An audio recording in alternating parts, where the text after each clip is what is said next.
Pistons fans, let's talk. Of course, let's address the draft and let's say the start of the off season. Well, I won't say the start. Let's say the continuation of the off season. It started off with, of course, Monty Williams, and Monty Williams was the first man on base. The second man on base is this draft. Now the draft is not completely over because there is still other things could be done, and if any fan know how it goes, you know that there are talks before the draft, during the draft, and then after the draft, about moving forward, flexibility, positioning for the future, trades and so forth. So that will be the continuation with the draft. Now, let's address the draft picks that were made.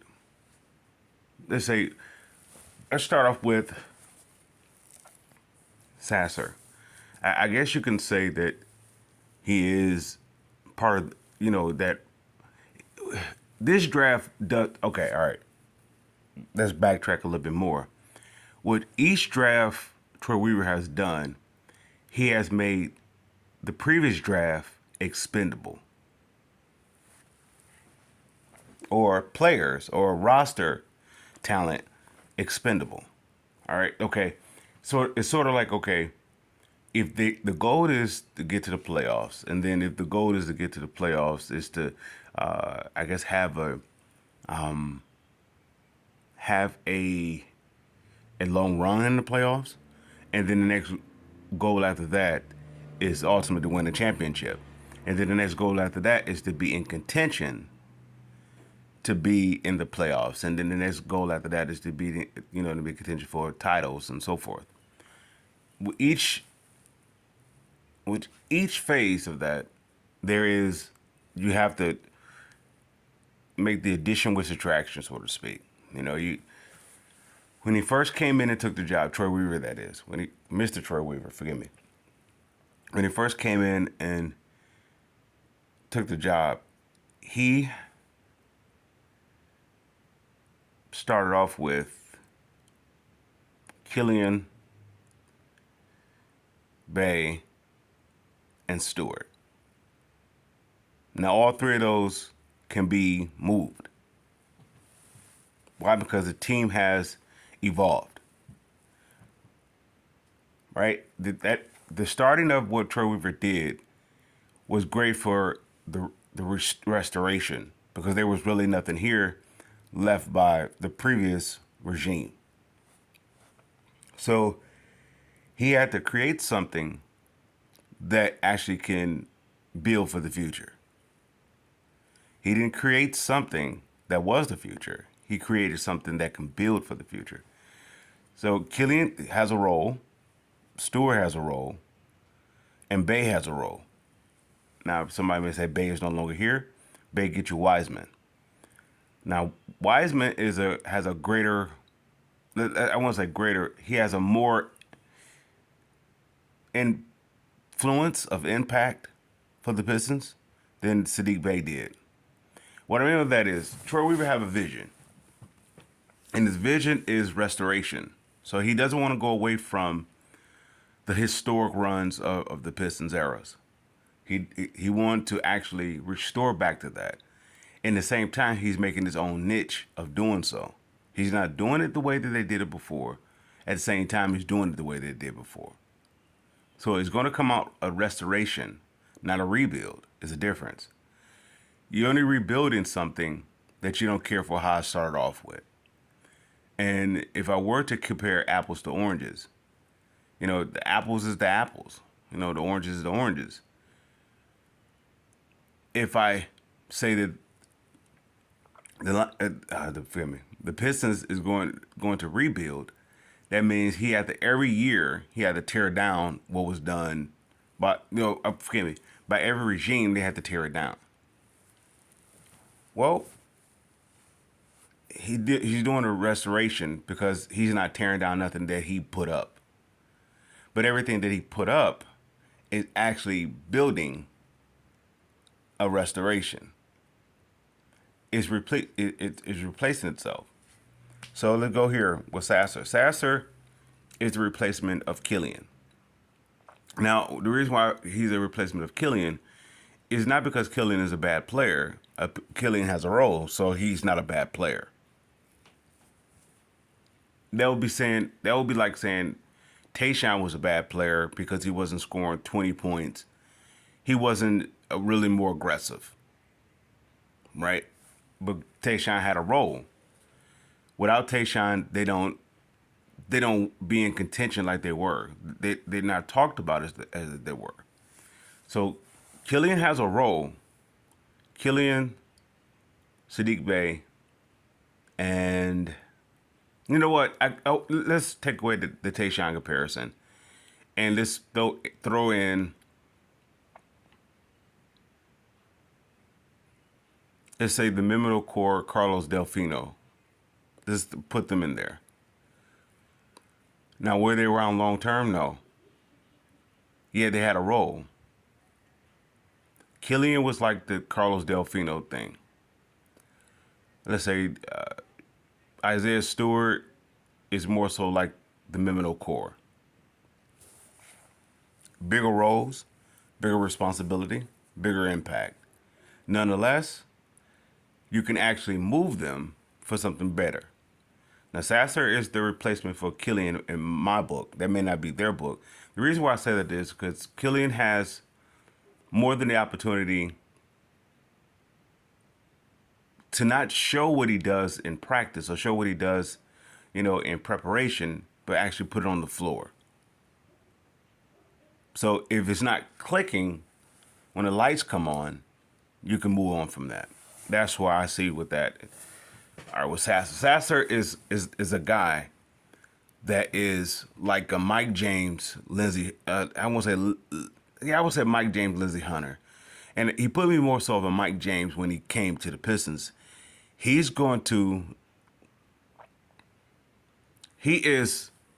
the guy that you don't want to mess with. Lindsey Hunter, you can mess with, but Lindsey Hunter with Mike James, that's something that you don't want to mess with. So Sasser is like a pit bull. He's a he actually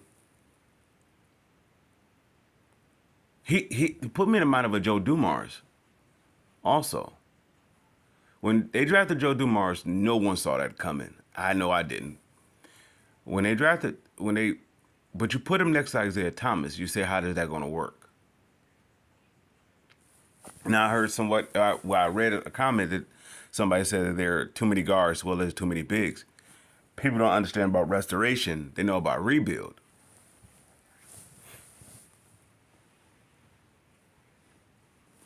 If my memory serves me correctly, I could be wrong. I believe when they drafted Joe Dumars, did they not have Vinnie Johnson already with Isaiah Thomas? And I want to say they had John Long. I'm not sure. I could be wrong. And then also with that, did they also draft Anthony Spud Webb? And then they end up trading him. So somebody could say, well, they got too many of this. Does that rule out trade possibilities? Let's say the person may say, well, you could have traded the fifth Bojan and something else to go get Zion. All right. Let's say that New Orleans didn't want that deal. Does that rule out that the efforts of getting Zion is off the table? No. Now it puts you in more position to get Zion.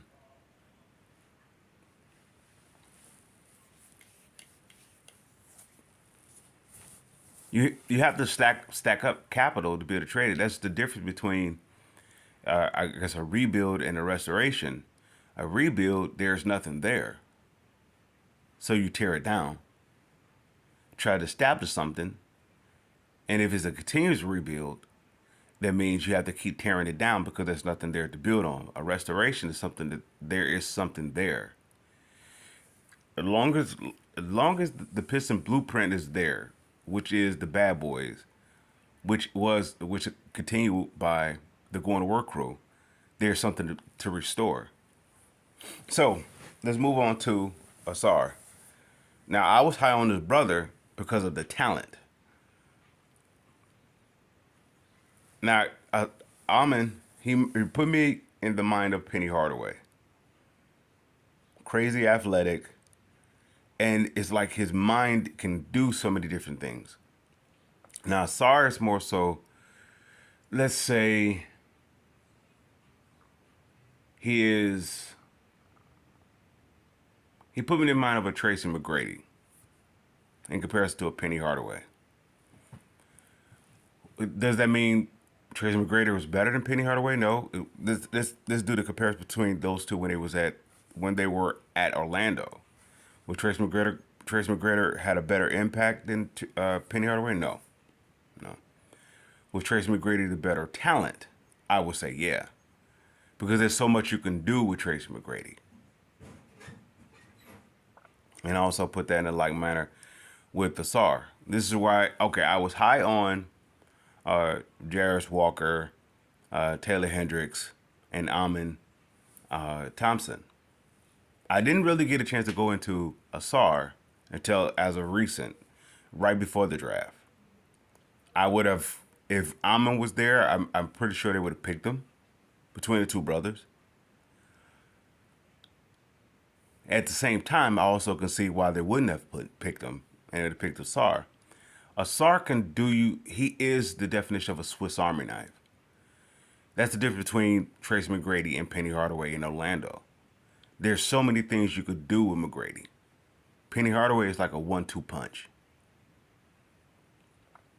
So Asar, you could, if let's say this way, if K goes down again or Ivy goes down, you could plug those two guys in immediately.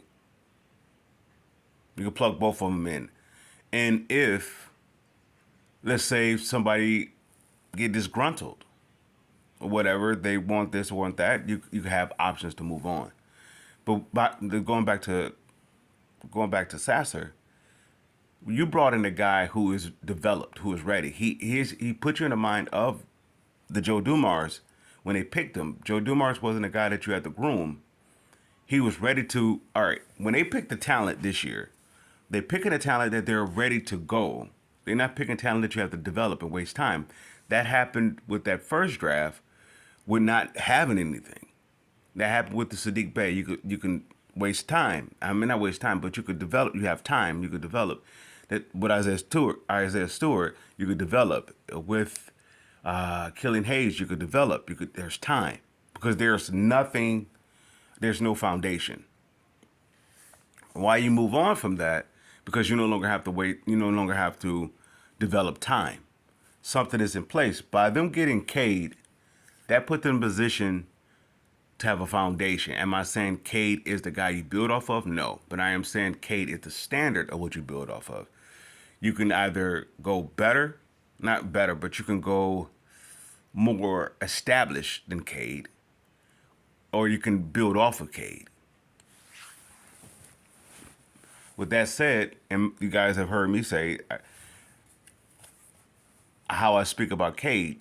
Cade is a guy that you could his mentality. I mean, forgive me, his approach is commendable. I can move on from him because of what he's given me so far. He haven't given me much. That's why, if you guys heard me, I'm not speaking about Cade as a talent or that I dislike him as a person or not making it personal. If his availability. I I still haven't seen him do what he can do or what he demonstrated what he can do for a full season. So it's not dependable. However, I did see what Jay Ivey and I did see what Jalen Duren did for a full season. I seen it. And I like what I saw. With those two, I can build off of them. Those two are my foundations. And I could build off of that. So when you bring in a guy like Sasser, you could, if K goes down, you have an immediate Joe Dumars, regardless of height, that could play next to a Jay Ivey. He can play on and off. So if Ivy is having the ball and you need a shooter, Joe Dumars, from my understanding, was a point guard coming out of McNeese. He was a point guard, but however, he was playing the two. So Isaiah was a scoring guard in Indiana, made transition to be a point guard. Now, with that said, I'm saying the same thing about Ivy. Now we were saying we saw Ivy make a jump shot this year on a more. People say that he wasn't known for his jump shot. Okay, but we saw that he can do it. Now, when you put Sasser there, you actually have a jump shooter. Now, somebody say about the height difference. Since when did Pistons ever do things according to how it's been done? And that's the problem with Pistons fans. Oh, that's my gripe against Pistons fans. They where they get it where okay, when you compare the Pistons to another team, that is apples to oranges. Apples works for apples. Oranges work for oranges. You cannot have a taste for an apple and then eat an orange. Expect the self-same result. It's not going to happen. How the Pistons do it, they do it the way they do it. That's why he's restoring it. He's restoring it back to how they do it. Whenever a new regime take over from that blueprint, they always goes up. They try to make an orange into an apple. Orange tastes like an apple. Forgive me. Orange tastes like an orange, and an apple tastes like an apple. You can have a taste for an apple, and if you were to take on an orange, you're going to be disappointed if you are expecting the self-same result. Now, to Asar, somebody immediately looking at when they think about when they evaluating the Pistons, they always evaluate them with someone else, another team in the rearview mirror. They look at what Phoenix did. They look at what Golden State did. They look at what Denver did. None of those teams has the foundation of what the Pistons have. So you can't compare them. You're doing it because your perspective of winning is limited. It's limited by what you see, and what you see is based off what's been done before. So if you notice with the Pistons' history, whenever they try to do what's been done before, it always flops. Whenever they do what they do, it has never been done before, but it always makes a historic impact. That's what Mr. Troy Weaver is restoring back to Detroit being original. First thing first, Tom Gores did that by doing something historic. That goes back to what, let's say, Bill Davidson did when he bought the team a plane. It's historic, right? I'm not saying that it's a winning combination. But go on to Asar. If somebody would say, well, he's not. I was high on Taylor Hendricks. I was high on Jarris Walker. I was high also on, it was another player I was interested in. But let's stick with those two. Why did you pick Asar over Hendricks and over Walker? Well, Walker and Hendricks is going to give me a 1-2 punch. However, with Asar, I can do so many different things. And like I said, it's like the Tracy McGrady thing. I can put him in so many different positions. Not so much on the court, but let's say if Cade gets hurt, I could put him in.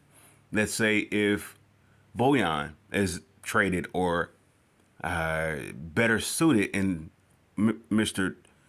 Let's say Coach Williams' system, he's better coming off the bench.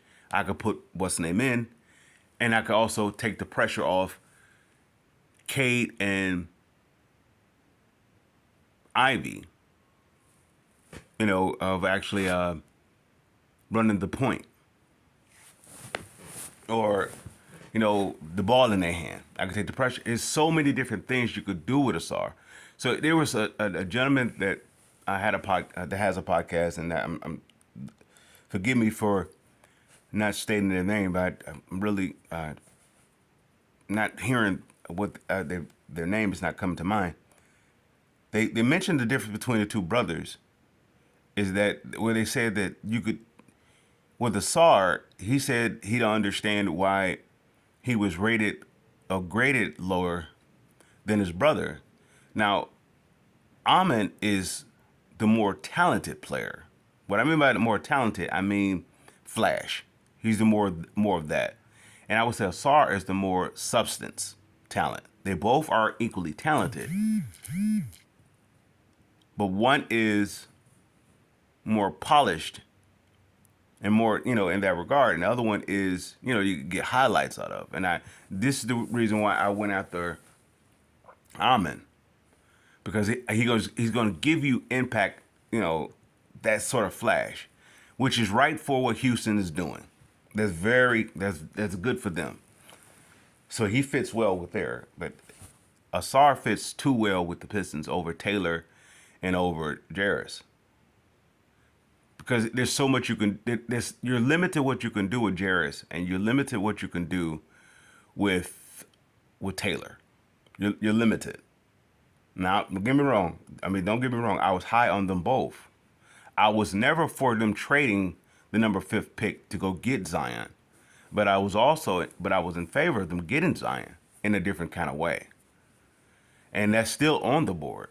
They're still monitoring that situation, and if anybody saw how the Rasheed Wallace situation panned out or the Mark Aguirre situation panned out, when I use both of them as the example of the reason for bringing in Zion, those things didn't happen right off. Those were discussion that was pending. And I believe if they're monitoring the Zion situation, when the situation is ready, both sides, are in a position for them to do something. And I would say what what Mr. Troy Weaver has done, he has put the team in a position to be a playoff team, not a play-in team, a playoff team. They are a playoff team now. Like I mentioned before, if they were to get Zion, they are a contender. There's a difference. Why? Because, all right, if you bring Zion's attitude, his approach towards what they drafted now, what the draft, this year's draft is the perfect complement of the previous 2 drafts. Any drafts before that was the tools to get the 2 previous drafts going. You don't get Ivy and Jalen and Cade without the Killian, Sadiq Bey, Isaiah Stewart. You don't get it because you don't know you don't have anything. So that first, Mr. Troy Weaver's first draft is commendable. It wasn't the future in terms of where they are now. Yet you don't have a future where you are now without building off of something. And that's what they did. Now they can move on from that. Killian has a role still. If he doesn't do his role inside of Coach Williams, or inside of Coach Williams' vision, then he's expendable. Same thing goes for Isaiah Stewart. They're expendable. Yet they're not expendable for like you just dumping them because there was no good. Look what they was able to get for Sadiq Bey. Sadiq Bey was not in their vision going forward. But look what they was able to get for him. They got something that you could actually work with. Inside of Coach Williams' vision, Wiseman is a masterpiece. The same thing goes along with this draft. Masterpiece. And it puts you also in a position to go after Zion. I'm not high on Cam Johnson. I could care less about that one. As well as, say, Grant Williams, that's intriguing. Let's see, any other that I've heard, I'm not really, because they don't move me past being a 41 team. They don't move me past getting to the playoffs. If I'm going to make a move, once again, like we said, Coach Williams was the man getting on base. The draft is getting on base. I thought he was going to get at least 2 uh, draft picks out of this, and they sort of did, but they didn't. Not in the way that I thought. They're going to get some lottery picks because I was still looking at Hendricks and I was still looking at Walker. But now I look at the team. The team is those two guys are not flexible. You can try to make them flexible. You could try. It's like putting a circle in a square. You could try to make it fit. Or put a square inside of a circle. You got to do some work. They don't want to do any more work. They want to get players that's ready to go. And they brought in two players that's ready to go. Taylor Hendricks is a guy that you have to develop to get him to go. Walker is a guy that you already have, so to speak, to get them ready to go. They want to build off what's already established. This is why Asar is the perfect pick for them. You don't have to develop him. He can come in and play. But he could play in so many facets of the game. If, say, if Cade or somebody else get hurt, you can plug him in and he's ready to go. At what he does best is being versatile, well as offensively and defensively. He's a matchup nightmare because now he takes a lot of heat off of Cade. He takes a lot of heat off of Ivy. Okay, if Ivy is a downhill guy, he's coming at you full speed. If you have Cade on the other side, which you have to, with the small stint that we had of Cade, you have to double team Cade. You have to worry about Cade because Ivy's coming downhill. But now you have a guy who can shoot. You have a guy who's so versatile that you have to watch him at all times. That's the difference between him and let's say that's the difference between the likes of, with the example of Tracy McGrady and Penny Hardaway. Penny Hardaway is not a guy that you have to watch. Penny Hardaway is a guy who facilitates. He makes his move off of that. Tracy McGrady is a guy you have to watch because he could be so many different places at one time. So this is why I definitely approve of the draft. They say the liabilities of it, they're not really much of a liability. There's not really much of a fault with this. Even when I may read a comment that may say that the Pistons, they did it again. They brought in too many of one position or whatnot. How do you believe that you're going to get Zion?